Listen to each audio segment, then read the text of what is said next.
ایک tight cell بناتا ہے جس کی وجہ سے اریٹیشن ہوتی ہے جیسے آپ نے بولا. اور شروع میں میری جو ناک ہے یہاں پہ کچھ زخم سا بننا شروع ہو گیا تھا, لیکن پھر دیگر ڈاکٹروں سے مشورے کے بعد, دیگر نرسوں سے مشورے کے بعد کچھ کریم اور کچھ بینڈیج وغیرہ لگا کے اب میں جاتا ہوں, جس سے کافی فرق ہے. ٹھیک ہے, یہ N95 ماسک کی بات کر رہے ہیں آپ؟ جی بالکل, N95 کی. سرجیکل ماسک سے کسی قسم کی تنگی نہیں, لیکن N95 وہ ماسک ہے جسے پہن کے تھوڑا سانس لینے میں بھی دشواری ہوتی ہے, اور یہی وہ ماسک ہے جو کہ 95% وائرسز اور پارٹیکلز کو فلٹر آؤٹ کر دیتا ہے. ٹھیک ہے, تو یعنی آپ پوری شفٹ کے دوران آپ یہ پورا ذاتی حفاظتی سامان پہن ہی رکھتے ہیں, چاہے وہ 8 گھنٹے کی ہو یا 18 گھنٹے کی ہو, کیونکہ آپ کا پورا ہاسپٹل جو ہے وہ کووڈ کے مریضوں سے, پازیٹیو مریضوں سے بھرا ہوا ہے, تو کوئی ایسا ایریا نہیں ہے کہ آپ یہاں پہ اپنا سامان ریموو کر کے آرام سے بیٹھ سکیں. کسی حد تک یہ بات درست ہے, لیکن کچھ ایریاز ایسے ہیں جہاں پہ ہم جاتے ہیں تو سامان پہنتے ہیں, وہ ہمارے کلین ایریاز ہیں, اور سامان کو ریموو کرتے ہیں وہ ہمارے وہ ایریاز ہیں جہاں پہ مریض نہیں ہیں, وہاں پہ آپ اس کے بغیر پھر سکتے ہیں, لیکن سرجیکل ماسک ایڈوائزڈ ہے ان جگہوں پہ. لیکن بہرحال جیسے آپ نے کہا وہ سارے ایریاز جہاں پہ مریض ہیں وہاں پہ ہمیں پہن کے ہی جانا پڑتا ہے. ٹھیک ہے ڈاکٹر زہیب, تو پھر آپ یہ بتائیں کہ جیسے کرونا وائرس کی خبریں پوری دنیا میں گردش کر رہی ہیں اور اس کے مریضوں کی تعداد بھی روز بروز بڑھتی جا رہی ہے, اس ساری سچویشن میں ایز اے ڈاکٹر آپ کی پروفیشنل لائف کیسے افیکٹ ہوئی ہے؟ قریشی بھائی, ایک تو جیسے میں پہلے کہا کہ کام کی نوعیت اور کام کا بوجھ کچھ بدل گیا ہے, کچھ زیادہ ہو گیا ہے, اور اس کی وجہ سے ذہنی دباؤ جو ہے اور جسمانی تھکن وہ بھی کچھ زیادہ ہو گئی ہے.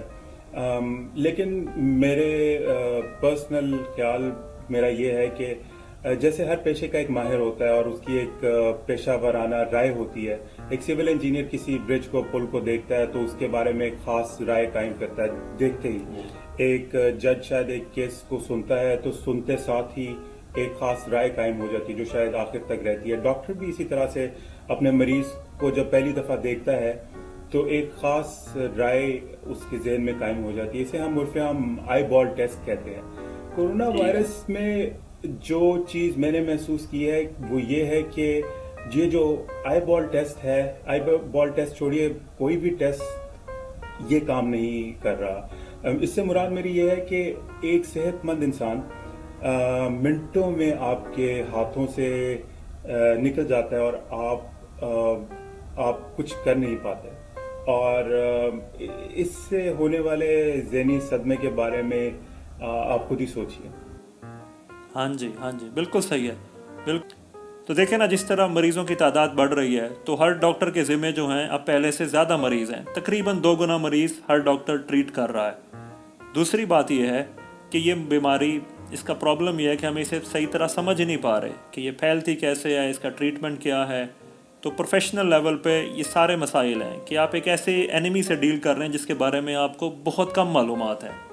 تو اس ساری سچویشن میں یہ بات بالکل صحیح ہے کہ آپ کو سٹریس ہوگی, انزائٹی ہوگی, کیونکہ فیئر آف دی ان نون ہمیشہ یہاں پہ رہے گا. ٹھیک ہے ڈاکٹر زہیب, اب آپ یہ بتائیں کہ یہ تو ہوگی پروفیشنل لائف, اب آپ کی ذاتی زندگی کیسے افیکٹ ہو رہی ہے, آپ کی مینٹل ہیلتھ, اس پہ کیا اثرات آپ کو نظر آ رہے ہیں؟ حالانکہ ابھی اٹس ٹو ارلی, ابھی یہ پینڈیمک ہمارے ساتھ چلے گا اور ہمیں نہیں پتا کہ دوبارہ بھی آئے گا کہ نہیں, موسٹ پرابلی دوبارہ آئے گا. تو ابھی کیا صورتحال ہے, آپ کو کیا ڈفرینس فیل ہو رہا ہے اپنی پرسنل لائف میں؟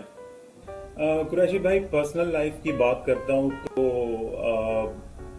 6 ہفتے سے گھر والوں سے کچھ دوری ہے.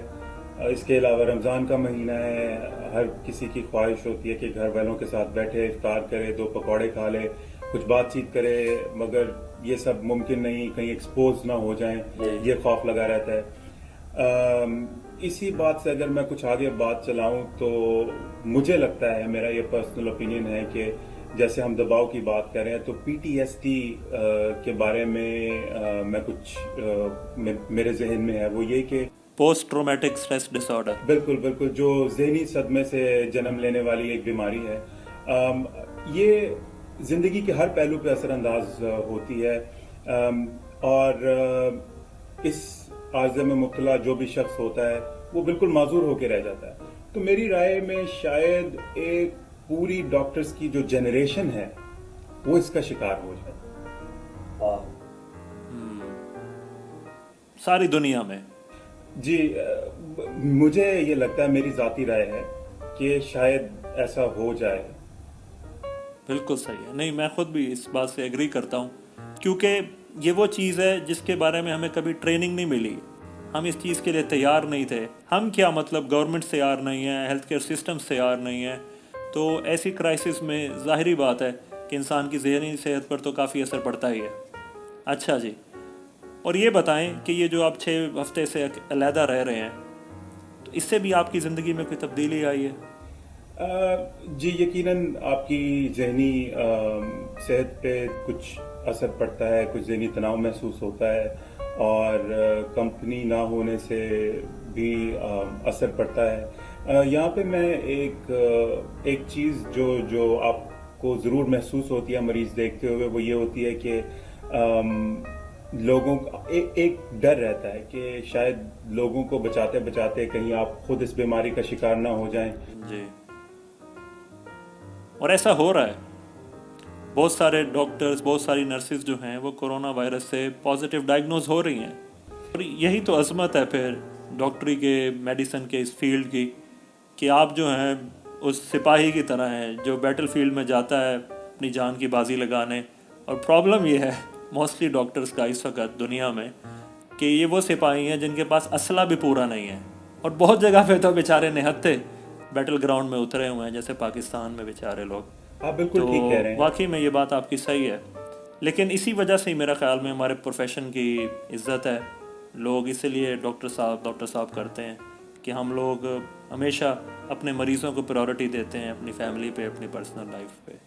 فیملی سے مجھے یاد آیا کہ اس ساری سچویشن میں آپ یہ بتائیں کہ آپ کی فیملی یا جو دوسرے ڈاکٹرز ہیں ان کی فیملیز کس طرح افیکٹ ہو رہی ہیں, کیونکہ موسٹلی ہم لوگ جو ہیں ڈاکٹرز ہیں گھر کے مین ممبر ہوتے ہیں. ایک بندہ اگر بالکل ہی سین سے آؤٹ ہو جائے تو فیملی کے لیے, گھر والوں کے لیے, بچوں کے لیے یہ ایک بہت ہی ڈیفیکلٹ سچویشن ہے. اس بات کو سمجھنا کہ جو ہے ہمارے جو فادر ہیں یا گھر کے بڑے ہیں وہ اس وقت ہمارے سے کیوں نہیں مل رہے, گھر کیوں نہیں آ رہے. تو فیملی کو ایک اس طرح افیکٹ کر رہی ہے ساری سچویشن. ایک آرٹیکل جو میں آج پڑھ رہا تھا 28 اپریل 2020 کو واشنگٹن پوسٹ میں وہ شائع ہوا, اس کے بارے میں بتاؤں تو آپ میرے جذبات بہتر طور پہ سمجھ سکیں. اس آرٹیکل کا عنوان تھا What happens if you and daddy die؟ سوالیہ نشان. واو, اچھا جی. اس کی اردو کیا ہوگی؟ اس کی اردو شاید یہ ہوگی کہ کیا ہوگا اگر ایک لڑکی اپنی ماں سے بات کر رہی ہے اور کہہ رہی ہے کہ کیا ہوگا اگر تم اور میرا باپ دونوں مر جائیں. تو اس لڑکی کی کہانی ہے اس میں بیان کی ہوئی, جس کے دونوں ماں باپ ہیلتھ کیئر ورکرز ہیں اور دونوں کرونا کے خلاف جنگ میں فرنٹ لائن پہ شریک ہیں. اور اس میں ایک جملہ لکھا ہے جو وہ بچی کہتی ہے. اس کی ماں بچی سے کہتی ہے کہ آئی ایم سوری. جب وہ پوچھتی ہے کہ کیوں نہیں تم رک سکتی, تو وہ بچی ماں کو جواب دیتی ہے آئی نو مام یو آر سوری. تو یہ ایک جملہ شاید ہمارے گھر والوں کی صورتحال کی صحیح طور پہ عکاسی کرتا ہے. ہاں جی, اٹس اے سیڈ ریئلٹی. ہاں جی جی. تو اگر کبھی گھر تھوڑا بہت جاؤں بھی تو دور سوشل ڈسٹینسنگ, ماسک, اور 4 سالہ بیٹی میری مجھ سے ہمیشہ ایک ہی سوال پوچھتی ہے کہ daddy why can't I hug you. اس کا جواب میرے پاس تو نہیں ہے, لیکن اگر آپ کے پاس ہو تو آپ ضرور مجھے دیجیے. ٹھیک ہے ڈاکٹر زہیب, اب بات یہ ہے کہ یہ سارے مسائل تو اپنی جگہ پہ موجود ہیں, لیکن وہ کیا چیز ہے, وہ کیا جذبہ ہے جس کی وجہ سے آپ کام کیے جا رہے ہیں. اور ابھی آپ نے مجھے پہلے بھی بتایا تھا کہ آپ یہ ارادہ رکھتے ہیں کہ آپ اسی ہاسپٹل میں اپنی ڈیوٹی کنٹینیو کریں گے, کیونکہ آپ چاہتے ہیں کہ آپ کووڈ-19 کے پیشنٹس کو ٹریٹ کریں اور اس سارے گلوبل پینڈیمک میں اپنا رول ادا کریں. اس کے بارے میں ذرا بتائیں.